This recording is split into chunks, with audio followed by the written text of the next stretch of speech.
Hello, my name is Caleb Smith with the Rocket Miner newspaper, here to provide you an update for September 17th, 2020. I'm hanging out on the roof today, because it's been a long day, and I, like many people, sometimes just appreciate a nice, breezy, shady spot where you can just kind of take it all in from a slightly different perspective. Though I've got to tell you, the view going this way is a little bit more active and entertaining than what I'm looking at right now, which is primarily a display screen, gravel, and cement blocks. But that's not what I really came here to talk about. I want to talk about vaccines for a little bit. Today, community nursing hosted the first of what's going to be a couple drive-thru flu vaccine clinics. They're part of the Wyoming Department of Health, but they had plenty of local help, such as support from the local county Department of Health. They had people on standby they had assistance and expertise provided by the Rock Springs Fire Department, Sweetwater medics, nurses and EMTs, in addition to traffic control provided by the Rock Springs Police Department, and it was hosted at the Sweetwater Events Complex, which also played an important contributing role to all this. Now, one thing to note, and it's something that we need to be talking about when it comes to vaccines, is that not all vaccines have the same effectiveness, have the same expectations. There's some bits out there, such as the polio vaccine. That's one jab, that's a silver bullet. You don't have to worry about it for the rest of your life. I'd say that probably most people who would be watching this video have had some of the vaccines that require booster shots every so often. DTaP, distemper, whooping cough, that type of stuff. You need, your system sometimes needs refreshers every so often.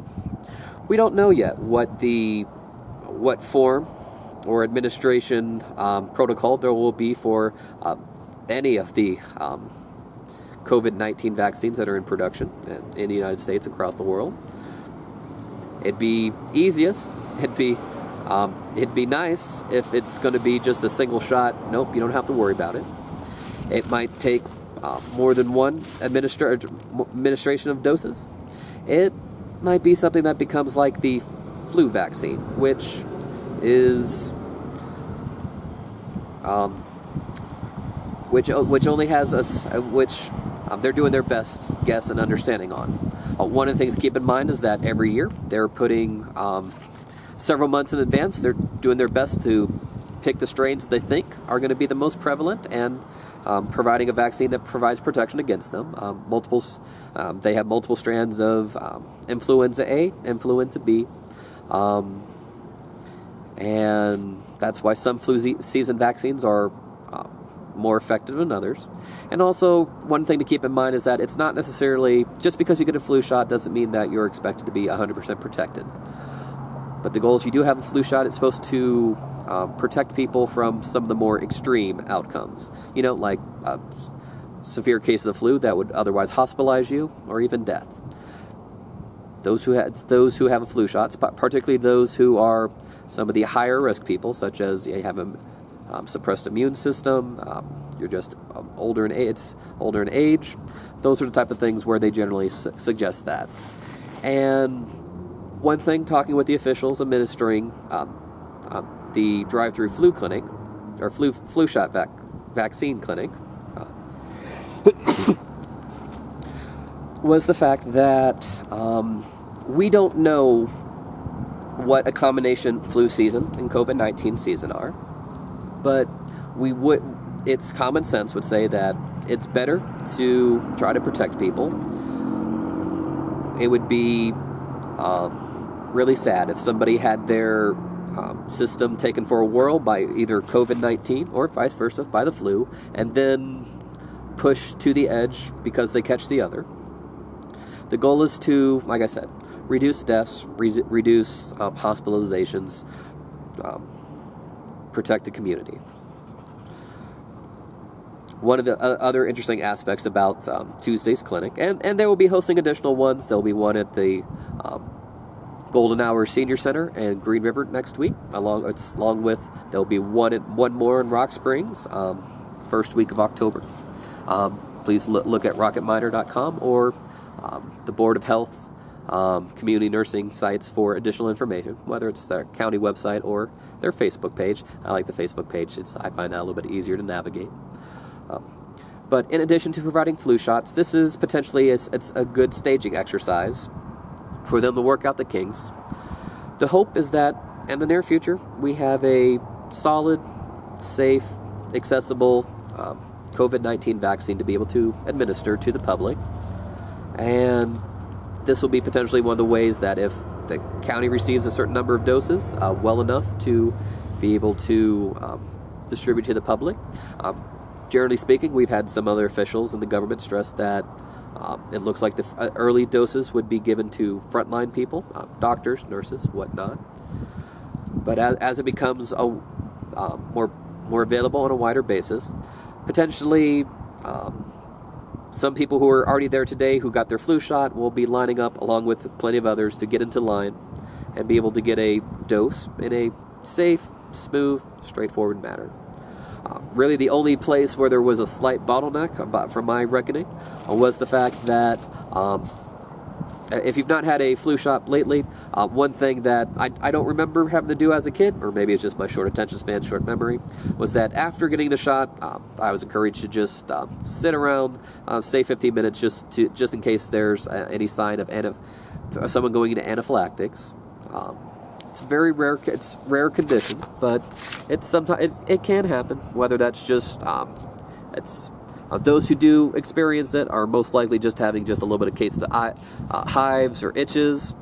It can also manifest through anxiety, headache, it can target your cardiovascular system, chest pains, nausea. It's GI tract nausea, or just tightness in the throat.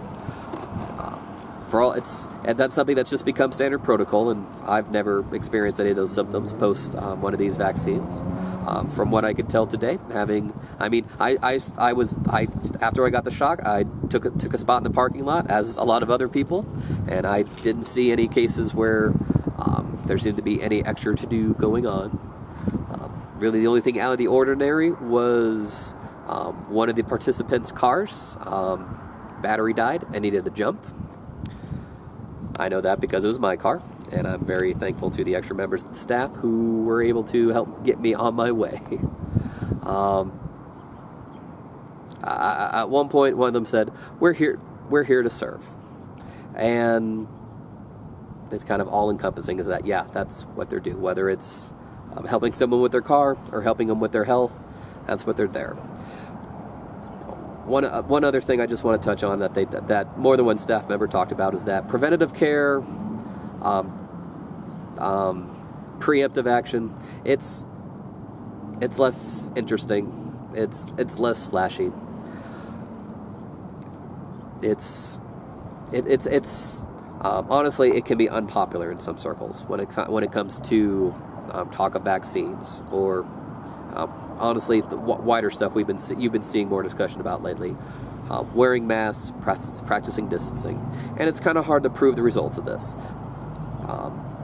Many people have probably heard the argument, "We haven't had any cases lately. Why are we still doing all these cases? Or isn't that proof that we've overreacted?"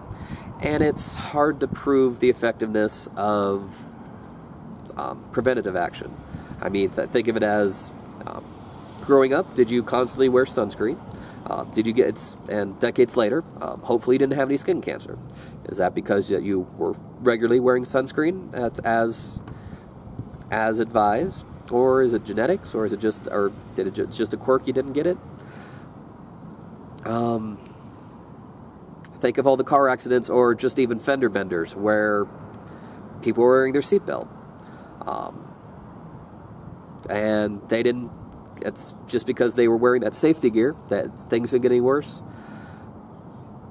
It's hard to count the people who don't show up in the hospital, who don't test positive, who don't get whose lives are spared because either they or maybe someone in their family or maybe even their neighbors were just taking extra steps to avoid the spread, be considerate. Be proactive instead of reactive. We know we have better numbers for when it comes to reactive stuff.